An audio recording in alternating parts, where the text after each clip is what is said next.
Are we working there? Cool. Okay, so as Jeremy said, I'll be presenting on preliminary research, which is based on a larger project that we're still busy conducting between myself, Lena, and Jeremy. And this presentation will focus mainly on the qualitative aspect of the project from the perspective of those who were eligible for the SRD grant. So we set out to investigate the personal experiences of the new COVID Special Relief of Distress grant, which was announced by the government in April of 2020. The goal of the research was to shed light on the experiences of individuals who either applied or eligible for the new grant. More specifically, the research focused on the personal experiences with the application and payment process, as well as the use of the grants within various household or family settings. So for the purpose of this seminar, I wanted to focus on the nuances of how and why these experiences differed between three specific categories identified within the broader group of those who met the eligibility for the grant. So these were within the larger sample, we found three groups. So this was people who successfully applied for the grant and received payments, people who applied for the grant but whose application was unsuccessful, and those who were eligible for the SRD grant but didn't apply.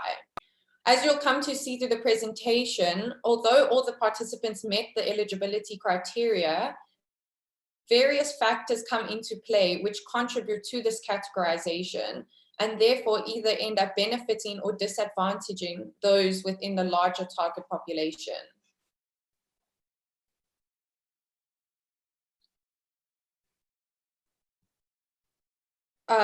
So to gain a better understanding of the personal experiences of the grant, 21 interviews were conducted between July and August of this year in Khayelitsha, which is a partially informal township on the edge of Cape Town for those who aren't South African.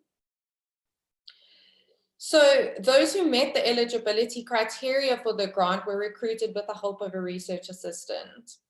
By means of community-based sampling, participants were recruited and referred through this network. This approach was chosen as it was effective during COVID lockdown regulations and limited social interactions. Most of the participants were recruited from Site C within Khayelitsha, which is a more established area within the township. And participants were between the ages of 20 and 59, which is the same as those eligible for the grant. However, with close to 70% of total grant recipients being men, it was expected that most of our participants would be men. However, a slightly higher percentage, 52%, were women. Interviews were conducted in person and predominantly outside to observe distancing regulations. Interviews were semi-structured and conducted in either English or isiXhosa and then translated and transcribed. The key themes which we focused on included the SRD grant experiences, forms of income, household resource allocation, and attitudes towards the grant. The prescribed reading for the seminar was the report just released by Black Sash. And when we compare our sample to their sample, it's a relatively similar size. However, Black Sash interviewed their participants 3 times between September and November of last year. And their sample seems to have been recruited through advice officers and community monitors, which may indicate that their sample primarily consisted of those who were experiencing difficulties throughout the application and payment process. So just a background on the grant for those who aren't familiar. The SRD grant was introduced in May of 2020 as a response to the devastating effects of the COVID-19 pandemic.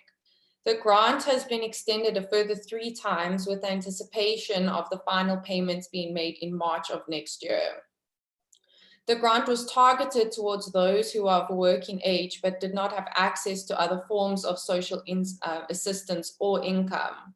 However, a third of the applications were rejected. It's also important to note that the amount of $350 per month was not pinned to any objective measure of poverty and falls well below the food poverty line, which is 585 Rand. The SRD grant represents a turning point in the approach from the government towards social policy, whereby job creation and further expansion of grants was previously preferred. Now we see an opportunity to reintroduce discussions around a basic income grant. Okay, so now we're going to move on to our findings and the findings of others so far. So focusing first on the application process. So through engagement with multiple private companies, SASSA introduced South Africa's first automated application system for social grants.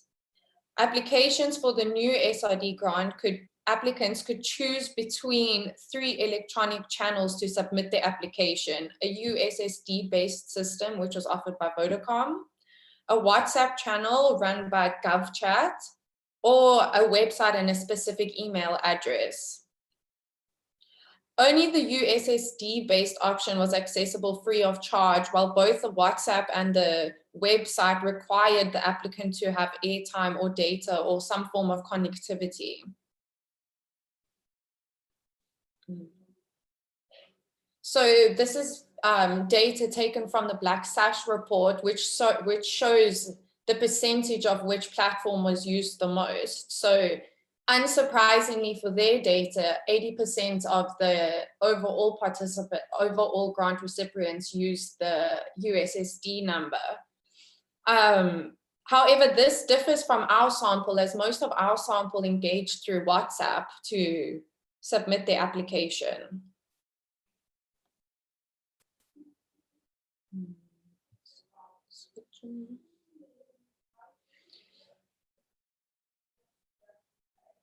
So when we're looking at the experiences of the application process, 3 main key themes came about, which was distrust towards online platforms, digital illiteracy, which required human assistance, and lack of connectivity or data. Sorry. So many met the announcement of the new grant with caution and waited until they had heard of others who had received the grant. So over here we have a quote from Ndisa, which is, she shows this sense of doubt held by the entire sample. There was a skepticism towards social protection in South Africa and online security, which can be understood within the context of previous SASSA security breaches. And being the first grant in South Africa to be facilitated predominantly online, this highlights a need to take seriously the security concerns of those wanting to apply. Of those who applied themselves through mobile channels, they explained that they found the process quite efficient and empowering. So although Ndiswa was skeptical at first, she describes her experience of applying as the process was actually quite fast if you do it on your phone, and everything gets settled easily and you just wait for your message to say that it's approved. However, this isn't the case for everyone. The lack of digital literacy or smartphone devices leaves some of our participants relying on others for support during the application process. In these cases, many had to entrust others, and for us it was mainly family members, with personal information, and often were not given the opportunity to participate in their own application process. So in such cases, we find that applicants were disempowered because they had to give their personal information or identity documents to someone else, and they were often not involved in important decisions, such as how they would want the payment process to go ahead, so whether they would want it to be at SASSA or through their own bank accounts. This finding is quite similar to that of Black Sash, as they note that their community monitors were inundated with requests for help during the application process. So another compounding issue faced during the application process was the lack of connectivity, data, and airtime. So a few participants described having to purchase data or airtime, while others had to risk social distancing measures and travel to local internet hotspots. So this is something that hasn't really come out in other data yet, which is a cause for like further research. So these were explained as free internet hotspots, which are installed in corner shops, like informal convenience stores around the area. So for example, one of our participants, Eric, has to ask his son to go to the shop to connect to the Acacia network, which is a South African-based free community internet hotspot. So in Eric's case, not only does he need other people to help him, but he also has to connect to other platforms in order to get connectivity. An alternative avenue our participants took to overcoming such barriers was the barriers of lack of data and airtime was to use the Moyo app. This is another example of a South African-based tech company fulfilling the needs of those eligible for the grant. So the Moyo app is data-free that allowed people to apply online and receive updates of their application status online data-free. However, this was met with backlash from SASSA as they coined the use of this app as fake and urged participants to only use official channels for their applications. The tech-based company reports that they had over 1 million people accessing the SRD website daily through their app data-free.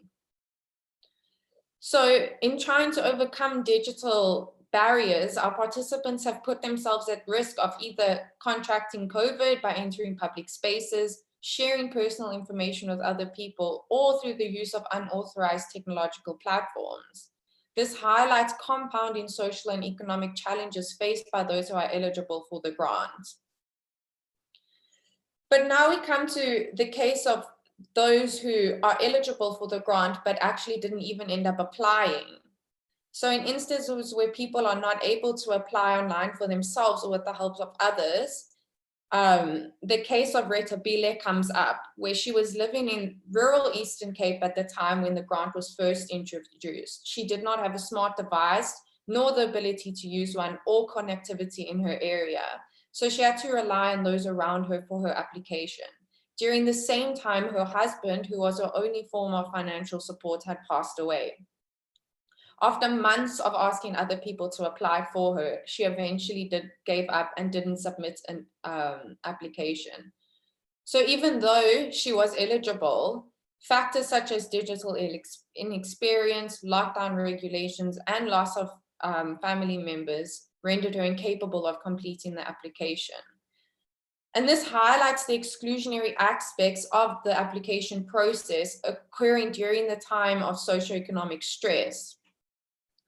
So to show how this can cause downward social mobility, we see that she eventually had to relocate to Cape Town, to Khayelitsha, in order to try and make ends meet, didn't find work here, and now is living and relying on the help of others in her community when they have spare to give her dinner.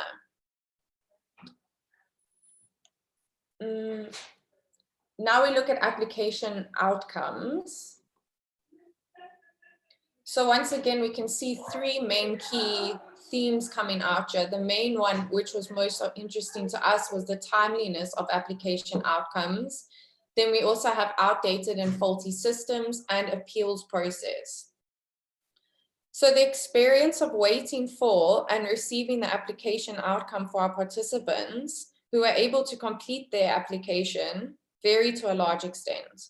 Although most of the application outcomes were successful, the timeliness of results, notification outcomes, and the need to appeal was contrasting throughout our sample.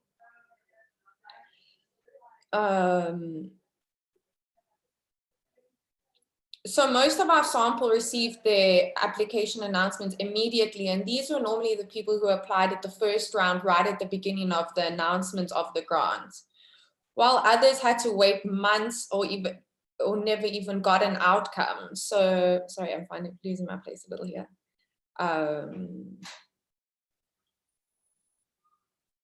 So these delays can be attributed both to delays in the SASSA system as well as lack of connectivity and data. to follow up on application statuses. And as we can see here, Pumi highlights the inconsistency of application outcome notifications. Pumi, much like other people in the sample, had to rely on community hotspots and the Moyo app to find out her outcome status. So by utilizing these data-free channels, Pumi's experience is able to illustrate the disadvantage that one can face when their outcome notification is delayed. So through the use of the local network, she logged onto the SASA system and found out that her application result was pending. So after the first round of payments was paid out in April 2021, she decides to investigate further. And people around her had recommended that she logs onto the Moyo app to check why her status was unsuccessful. And only through this app was she able to find out that her application was rejected due to outstanding UIF and IRP5 documents, which is synonymous throughout many applications, and this is also spoken about a lot in the Black Sash report, where inconsistencies between SASA and SARS, these are the outdated and faulty systems, where people may have IRP5s or UIFs which they didn't claim years ago. This renders their application rejected straight away. Okay. We're going to move on to payment processes.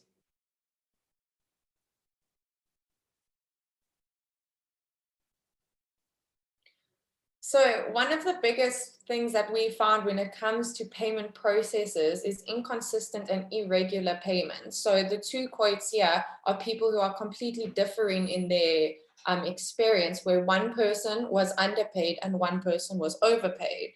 So if we look here, we can see that for those of our sample who had successful applications, the main theme which emerged was inconsistent payments. This was found in conjunction with other structural, social, and economic barriers. Payment inconsistencies are present in both post office and commercial bank payments. And these inconsistencies include different amounts being paid each month and not receiving all payments, and payment date changes. In many cases, we found that a first payment of a participant, they would normally receive 2 times the 350 Rand because of a delay in the outcome. However, this is not the case for everybody. For example, we see Tabisa's case where she didn't receive all of her payments. And in contrast to this, Busi experienced inconsistent commercial bank payments, which amounted to amount which was more than what her prescribed grant would have been. These payment inconsistencies disadvantage those applicants who have been successful, as they are not able to financially plan ahead.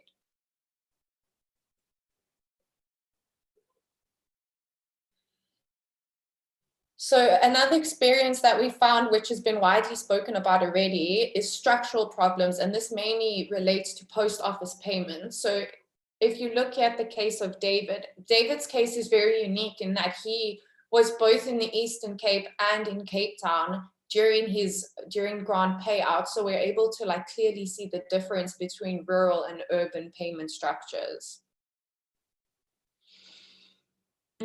So payment date inconsistencies were a common experience for grant recipients, both at post offices and commercial banks. This was especially problematic for those who collected their grants at post offices.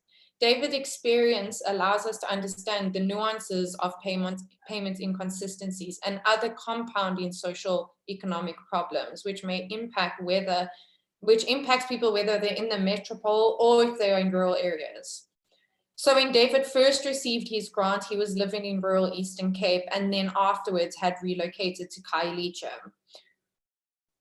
So while he's in the Eastern Cape, he would explain that he would first have to pay 50 Rand to travel long distances. And if you've seen this quote, the process is long and tedious of having to wake up really early, get in there. Often people are staying overnight or having to stay multiple nights to try and get to the front of the queue. Systems would crash.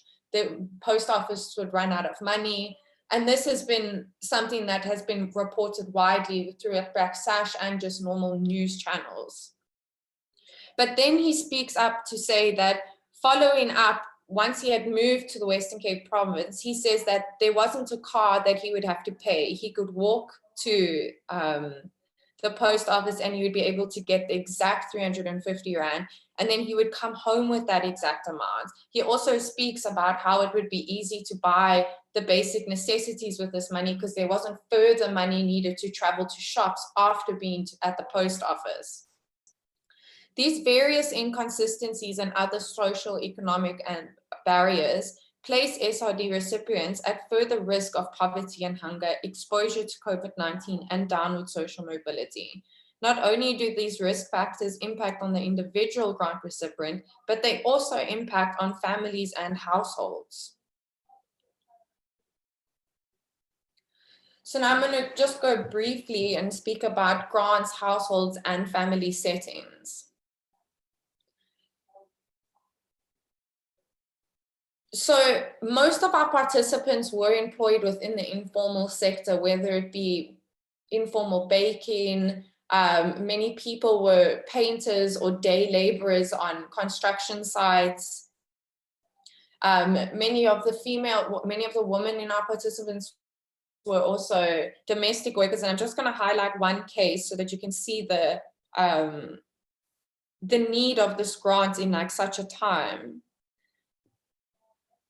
So, for example, we speak about Letabo, who is a 53-year-old woman. She was informally employed as a domestic worker prior to lockdown. She had worked for the same family for 5 years, and in the onset of lockdown, she had lost her job. In an attempt to secure some form of income security, she approached the South African Domestic Service and Allied Workers Union. Through negotiations, her previous employer had agreed to pay her out 11,000 Rand. However, the unregulated nature of this informal work left her unprotected, and she explains that after they had agreed to pay it, she had called, the union had called, but there was constant delays. They said they would pay, they never did, and then the numbers were all blocked. So this is just highlighting how this system, the COVID-19 and the recipients of the SRD grant are embedded in unregulated and unprotected roles. And many of the sample experienced job loss through the beginning of lockdown. And this is kind of not really picked up yet. So we haven't found that our participants are regaining informal work or formal work, and there's still majority of them are relying on the grant solely. And this also brings us to see how poverty and hunger was a major driver in encouraging the sample to apply for the grant. So it was intentionally designed to alleviate extreme poverty, and this was understood as a means for our participants to meet their bare minimum.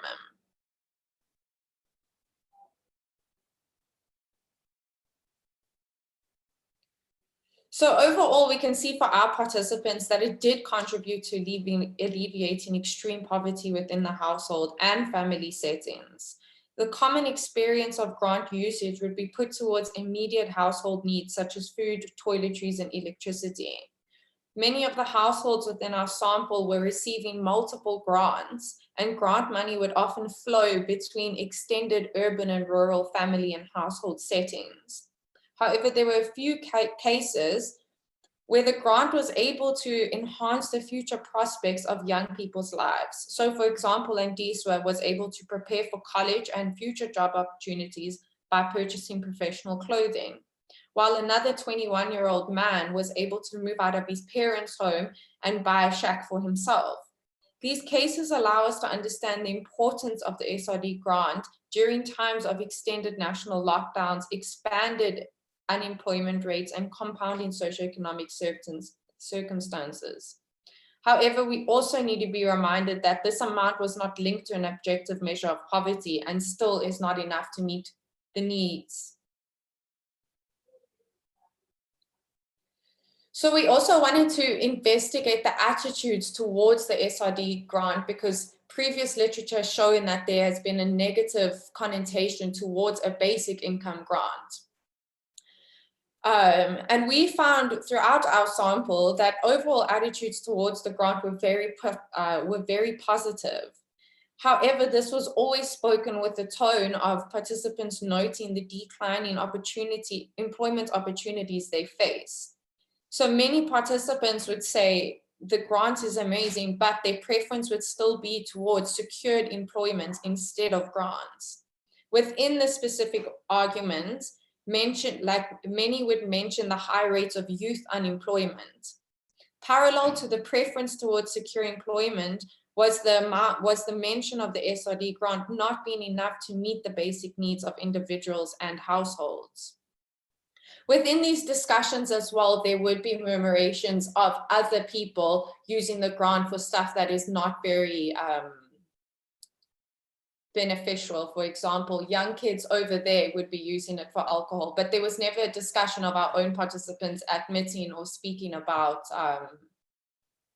sorry, I can't see the chat, Jeremy. Okay.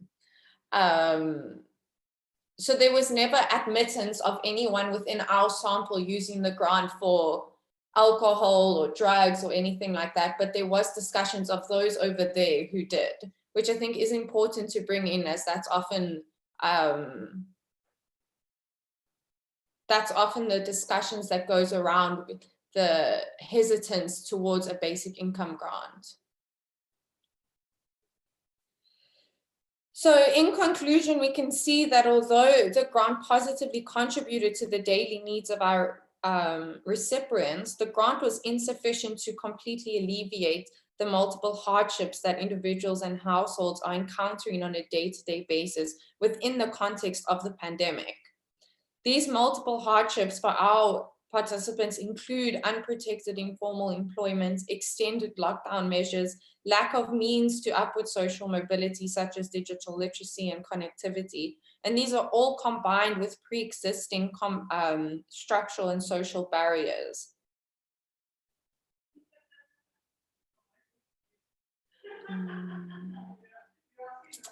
So what we're thinking is that there needs to be a reevaluation of the application system, the payment process, the amount that the grant is, as well as a long-term continuation of the grant, which may be vital to ensuring alleviation of extreme poverty and hunger as the country tries to recover from COVID. As well as there needs to be more of an investigation into these apps such as Moyo and Ikeja, because we know that apps like this previously have targeted the poor and vulnerable by using information. We're not even sure at the moment of how this information is stored. Is it shared? So these are kind of the things that I'm thinking needs to be re-looked at moving forward. Thank you.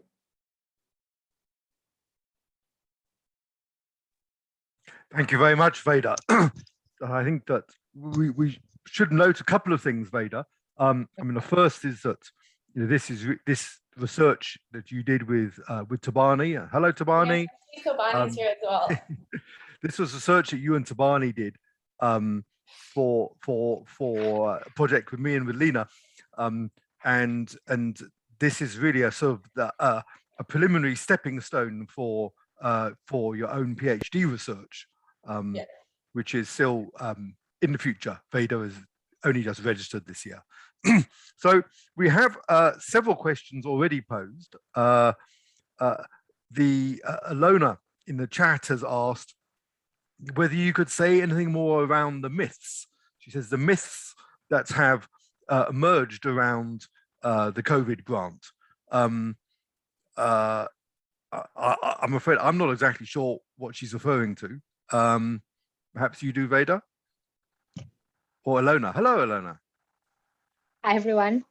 I'm happy to jump in and clarify, but I think Vayda may know. Hi, Tabani. This is really great. I'm sorry I had connection issues for the first 2 minutes. So, Vayda, you alluded to this in terms of people are using it for alcohol, but in many spaces when we present findings on the child support grant or other cash transfers, there's actually very common myths that emerge. So diseases and pregnancy, so people can get the grant and so on. I'm interested in if you spotted any patterns or just what the content was, because it's helpful in thinking through even if it's about others. In fact, it's almost always about others. Yeah, that's kind of like why I was trying to hint that like none of our participants themselves would be like, oh yes, I did buy alcohol. It would always be like, oh, there would be young men in the queue and they would go straight to ShopRite, to the liquor store. So I think there was definitely the biggest like myths around it would be that there would be young men going and buying alcohol with the grant straight away, and then like that night in Kailicha or wherever people were situated would be a bit of a wild night on like that payment date. So that was like the biggest myths. Other than that, like there wasn't much more than just like it being used for alcohol or drugs.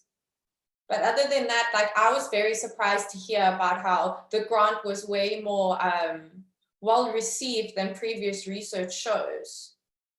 Because I think now the point of youth unemployment and unemployment in general was just like such a big driver of people being like, well, if not, then what? I hope that answers your question. Lena. Hi everyone. Thanks, man. Great. Start wherever you ended, because what comes across when is that maybe the findings are not new. So Elena, I don't think we can hear you. You sound like you're speaking you're in the bath and you're trying to filter that question through bath water. Can you hear me now? Oh yes. Oh, I know why. My laptop was closed, but my monitor was open. Okay, anyway, sorry about that. Okay, hi everyone again. Thanks, Vayda, for that. And it's exciting to see the kind of preliminary work that's going on. And as I said, through the bath water, I'm going to start where you ended, okay? Because what one, as a listener, what one hears, particularly for the first, for the majority of what you're presenting, it's that it's not new. So that it's, the costs of getting a grant, the work involved of getting a grant, which one could, argue is similar, albeit, different for all the other grants. Then you gave the case of the woman who lost her husband and then she had to move, which again could be similar, she even if it wasn't an SRD or if it wasn't COVID. Then you talked about informally employed as a domestic worker in that case, whether it was unregulated. Again, this is, nothing unique to the SRD. So what I'm interested in is you mentioned, these unauthorized platforms, and you talked at the end about the kind of the digital world of this, the digitalization of the application and obviously the processing and all of that. So I wanted to know a little bit more through your participants, how many of them, and can you tell us a little bit more of any of them who use those quote unquote unauthorized platforms, and exactly what do you mean by unauthorized, given the fact that you're quoting that some of them had over 1 million users or hits or whatever it is, flow. So yeah, I'd be curious to hear more about that side. Thanks. So surprisingly, a majority of, I think probably maybe 5 participants didn't engage in either using community hotspots or this, like the app that was created. And what I understand from the app is that they created their own interface to engage with the SASA website. So that's how I'm understanding it at the moment. Obviously need to do more research on it, but it was widely used. And it's all of these platforms, people are putting their banking details, their IDs, all of the information on it. And Linus can speak more about, we have like a hunch that the Moyo app may have been connected to a website that was previously used by SASA. But SASA itself, like if we look at the interaction between Moyo, the app, and SASA, there's a lot of interaction on news platforms of like Moyo being like, well, use us, we are data free, and then SASA being like, don't use that, it's unauthorized, it's fake news. They had like during the whole like fake news wave, there was a whole bunch of like SASA tweeting and putting on all of the things saying like this app is fake news. But many of the participants found that app easier to understand than actually going on the website itself. So for the one case, when she went on, the SASA website, it just said pending, but when she used the Moyo app, she could see exactly what had happened with her application, that there was like an outstanding RRP5 from 2014. Okay. But I'm Yeah, so guessing, I think there's yeah. and this wasn't spoken about at all within the Black Sash report. So I think it's something that's very important for us to look into. And I do think Lena, I don't know if Lena is here, can speak a bit more towards it than I can. Yes, I'm here. Sorry, I was just having lunch because this is a lunchtime seminar. Yeah, I mean, yeah, maybe just with regard to that app. Yeah, as Vayda said, it's also not something that I was initially aware was happening, because it's not really very widely reported that people were using those kinds of platforms. But yeah, what I was wondering about when I read that, and also when I saw the name of that particular app, it made me think of back in 2012, 13, 14, when the reports about deductions from grant accounts started to emerge, because part of the system that was used back then was also an application or a program. It was called Umoya Manje, and that was used to buy prepaid airtime with grant money. Now, we haven't really looked into this in more detail, but I mean, it is possible that there is a connection between that. And even if there isn't, there is obviously a big question around things like data protection, because obviously, as Vayda said, people are entering their most sensitive details into this app. We don't know what happens to it. We don't know for what other purposes it's being used. And as we know, I mean, if you're not paying for something, then you are the product usually. So if there's a free app out there, then the question is also, what are the people behind this app intending to do with all that information that they're collecting? So yeah.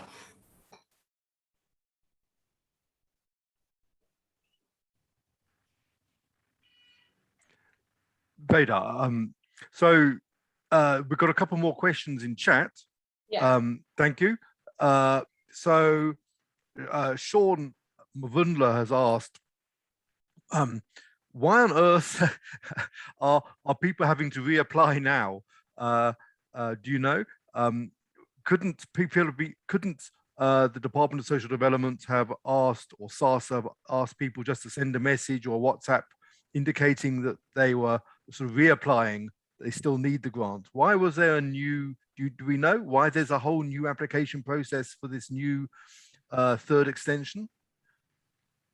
I think probably Lena can also speak to this better, but I have a feeling that maybe it was fixing bugs, and especially with asylum seekers, to try and like expand the application process so that less eligible applications are being rejected. Because as we can see, so many applications which should have been accepted were rejected. And that also goes in line with the SARS website, where people are being rejected for UIF that's been outstanding for years. So I have a feeling it could be because of that, but I'm not too sure. Yeah, maybe also to just jump in quickly. So yeah, it is definitely because obviously they have redesigned and hopefully fixed some of the bugs in the system, also in terms of how that information is verified. And funny enough, another reason that SASA gave was actually data protection, because now people have to sign a POPI or POPI A statement in terms of how their information is processed when they submit it. Because with the previous round that was run before the POPI Act came into effect. So now they say we've had to incorporate that, and we need to make sure that everybody who applies actually signs whatever agreement it is that they're signing now in terms of that. Great, thank you both. There's a question from Vanessa Mpasanyani, also really asking about myths. I wonder if I could, and she's asking, how do the myths around the COVID grant compare with myths around existing grants? And I wonder if I could just push you a bit more on this, Vayda, that you referred to the Black Sash report, which, as you pointed out, appears to have been based on interviews with individuals who had been identified by advice offices and community monitors. And therefore, there is a possibility that the sample they used was really a sample of people who had experienced problems, who had concerns. And so there's we have some doubts as to whether, in fact, their sample is representative or what it really tells us. Now, you've got a sample which was, as you explained, was approached through a sort of a snowball process in Kailicha, mostly in Site C, through Tabani. And what you did say that women were overrepresented in the sample, which doesn't surprise me because women are overrepresented in just about every piece of research conducted in South Africa, and including NIDS cram massively, and partly because of just response rates are much higher. Women are just much more agreeable to participating in research than young men. But this does raise a question as to how we think about your sample, right? Yeah. So, I mean, for one thing, of course, your sample are people in the eligible age category, right?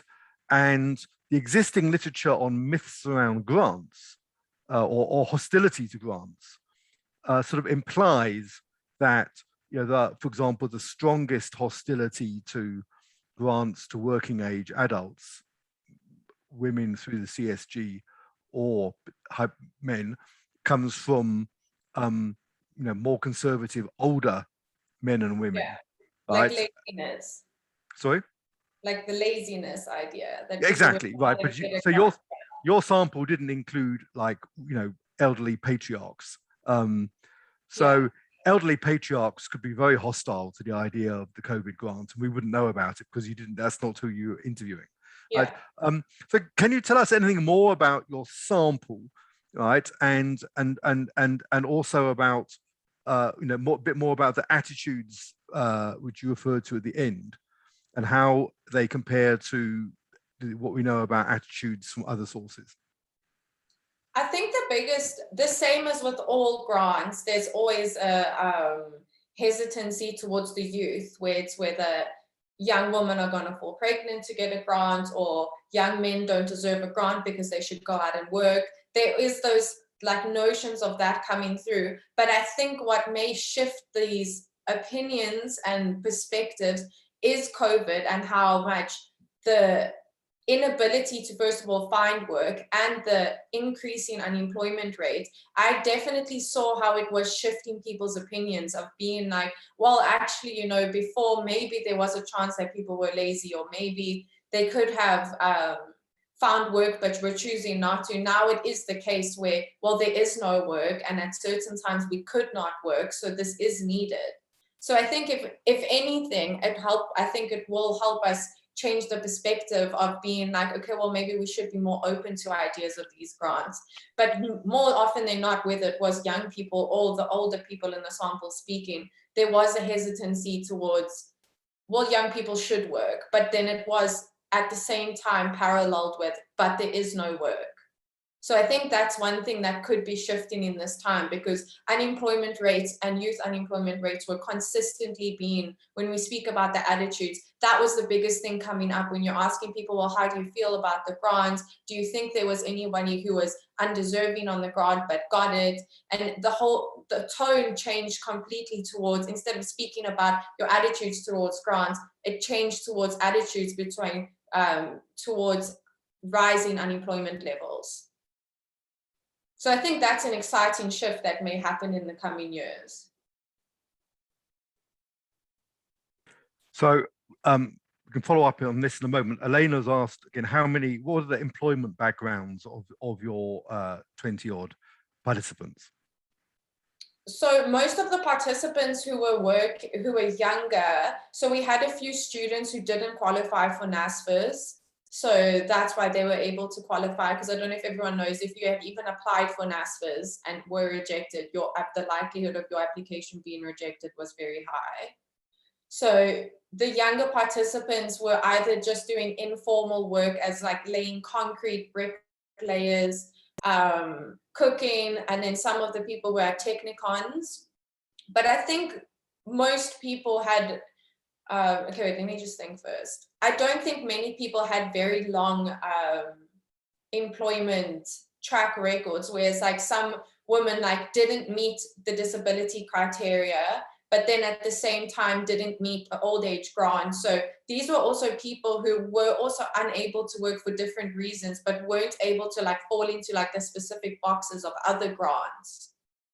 So yeah, like most people were genuinely just going out every day and looking for work. It would be like pitch up on a construction site and hopefully you could find some work, whereas many of the women would like bake in the mornings and then go sell at schools, but then schools were closed, so then their work in that regard was taken away. So it's like very like the types of work was varied to a large extent, but the way in which they became even more jobless was very similar, just to like all the different avenues of society shutting down because of COVID. Like, for example, the domestic worker, they obviously, that family was like, well, we can't have someone coming in and out on public transport. But there's obviously a lot of interest in this question of myths around and attitudes around grants. And when we call them myths, of course, we're already engaged in a kind of labeling discursive project here. And in some cases, we don't know whether these beliefs about grants are myths or not. And I think advocates of grants tend to say they're myths, even when the evidence is pretty inconclusive. So let's think about two of these so-called myths a bit more carefully. And this is why I want to push you a bit more on what we don't know. So the one myth, is that there's a lot of fraud. And there's always been a lot of fraud in the grant system, according to the government. And yet when the government when the Department of Social Development and SASA have looked for fraud, they find very little of it, right? Yeah. So this is a case of where we can't be sure, or can we be sure, I should ask, that an absence of evidence is evidence of absence, right? We don't have any evidence that there is fraud, right? But how confident can we be that there's not fraud? Because I'm assuming that if you go and interview people in Khayelitsha, you're unlikely to find people saying, "Yeah, I fraudulently applied." Right? So that's the first sort of question, and that obviously has wider ramifications. What are people likely to tell us, and what are they unlikely to tell us?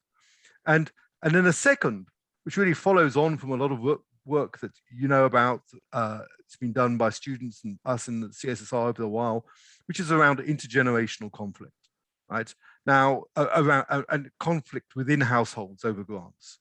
Now, just 2 weeks ago, John Spiropoulos talked about some of his research into how households, also in Khayelitsha, negotiate around sort of the distribution of income and earnings and so on within households, and particularly he was doing it through the lens of younger adults now in their 30s.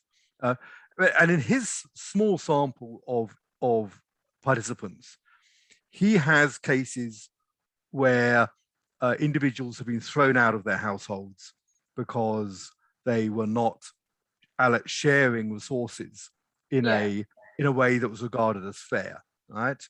That there's rules about distribution, and in some cases, if you break those rules, if you don't comply with the informal norms, then you must expect that even your close kin are going to say bye-bye, right? Did you pick up any sense on either of these issues, any sense at all of whether there was any illegitimacy around the grant, and whether there was any tension around its use within households? I think there was definitely the inter-household and intergenerational conflict that comes with all form of like incomes that's coming into households, whether it be grants, informal income, or formal income. There's always that like tension, and there's also, just like you're saying, like how much are people actually going to tell us when it comes to exactly what are you using the grant for, or how is money shared? I think during COVID and these times, I think there was a lot less of that need for people to hide money, because there was bare minimum in many of the households. So whether it was someone's gran in the Eastern Cape sending grants this way, and then at a different time, the SRD grant was being sent that way, like between the urban and rural areas. So there was a lot of like sharing between households within different locations. And then within households as well, I think there was also other people who were still earning an income. So the grant money would be top-ups. So it would be like, okay, well, I'm going to get my grant on the 20th, and then we wait until your salary comes up so I can buy like electricity and potatoes until then. But then also there was other cases, for example, when we speak about these myths about the youth, for example, like the case of the young young man who was able to move out of his family home. So he used his grant to purchase like a property somewhere else or whatever, to rent it. He was still going back to his family house every day to eat there. So he would like spend the whole day there, eat, use their electricity, laundry, everything like that, still rely on his parents fully, but then would travel back to like stay in his own premises in the evening. So I think there is a lot of this, but I also think it's something the same as like, we need to re-interview everybody and form a better report to be able to understand these. Because if you sit with someone for like 45 minutes and there's so much to cover, it's difficult to get these understandings, and also to build the trust of like asking people, well, actually, what is happening, especially when getting the grant was so difficult to get, and people can often like perceive us as being someone who can maybe report or take grants away or produce research which is negative towards a grant, which people really need at the moment. So I think like re-interviewing more time and spending more time in the field with people would help a lot more with understanding that. Right, now there's a quite a long question from Dork in the chat. Whilst you're reading that, I wonder, Tabani, do you want to come in here and say anything? What's Tabani? You are muted. If you want to say anything, you're gonna have to unmute.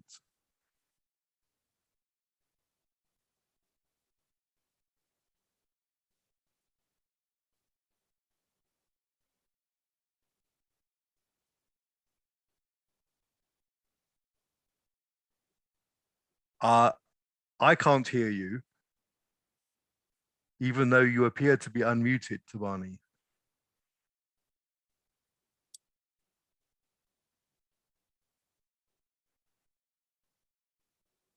Well, this is a good example of technological challenges. Tabani, I can see your lips are moving, but I can't hear what you're saying, and my lip reading is not good enough, I'm afraid. Sometimes, Tobani, you have to click on the arrow next to the microphone to choose which microphone it uses. So you may be unmuted, but the device or Zoom is using the wrong. Sorry to interject, Jeremy. So if you click on next to the microphone, there's a little, and you can choose, try a few different ones. I just switch them around until it works.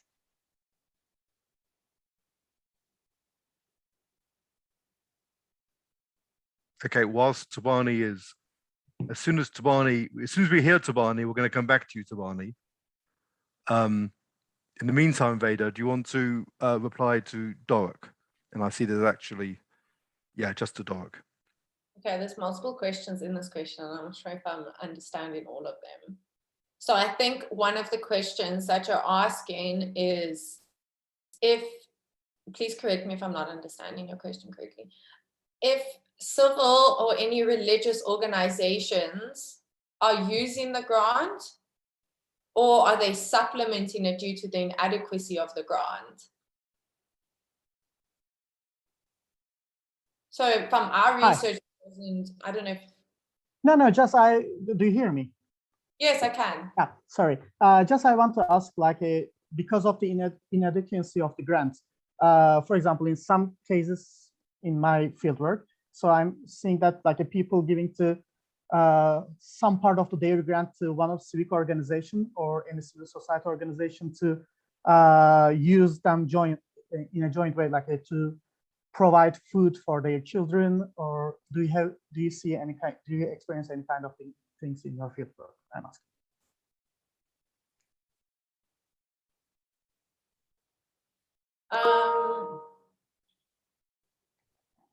So I'm not sure if I'm understanding you, but what I'm thinking. Okay, so once more. So, for example, a couple of the organizations I'm doing my fieldwork, so are collecting to some part of the the grants from the people and to provide the daily food for their children. So do you have this kind of experience, or have you ever witnessed this kind of attitude from the people, like amongst your participants? Okay, so I think what you're asking is if civil or religious organizations are collecting parts of other people's grants to provide for a majority of like children or feeding schemes. We haven't gotten that far yet, to be honest. Like this was quite a small amount of time to interview people about a lot of problems. So we haven't really come across anything of that sort yet.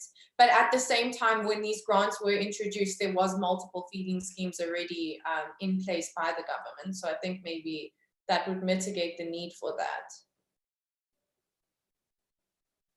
So yeah, not yet. But the same as we need to re-interview everybody and do more interviews. Okay, thank you. Well, that is one of the great advantages of doing research locally, is that there's nothing stopping you going back and re-interviewing people and asking follow-up questions. You know, and I mean, it's very, very often, I mean, in my experience, almost always when you interview people, whether it's a semi-structured interview or an unstructured interview, as soon as you start thinking about the material you've got, you realize that there's a lot of questions you should have asked. And one of the great things about doing research in the local area is that one can go back in principle and follow up with those questions. And often research participants are very, very open to follow up questions because I mean, for one thing, it shows you're taking them seriously. And it's not. These interviews were conducted right at the end of the like technical last payment, before people were starting to realize that it was going to be reintroduced. So it'd be wonderful to go back in and see how attitudes have changed, how ideas, now that they know that they have until March 2022, like what are people going to be using the grant for now? And especially that the economy and informal economy is opening up slowly but surely. I think it would be like really, really interesting to see what this little bit of extra income can do to advocate for the basic income grant. Great. Vayda, Tabani, thank you very much indeed. It's really great to see, you know, primary research being resumed after sort of the hiatus of COVID. And there's a lot of really important questions that we need to ask. And I think there's a lot of really important topics that people are happy to engage with researchers over. And this is a really good example. This is, you know, obviously what you've done here is making a kind of initial analysis of your material, which is absolutely fantastic, you know, and now the challenge is to sort of sit back and think about how one makes sense of it in terms of, you know, existing literatures and what we know about other grants, other application processes and so on. How does this application process compare to the old sort of paper-based application processes? There's no such thing as a perfect process. How do we make, you know, who is advantaged and who is disadvantaged by each? What are the strengths and weaknesses of each, and so on. All right, so there's a lot more work to be done, but thank you very much for sharing that with us. I think that the next seminar in this seminar series is with Amanda Hoos in 2 weeks' time, or it might be 3 weeks' time. And Amanda is going to be discussing material from the book that she edited earlier this year on experiences of women under COVID in 2020. And so it's really about women, care, and the impact of COVID. Final last words, Vayda? Thank you, Tabani. Yep, thank you, Tabani. I'm sorry we didn't hear you, but it's good to see you smiling. And we must sort out the technological problems before the next occasion. Thank you very much to everybody. Hope to see you back here in 2 weeks' time. Thank you.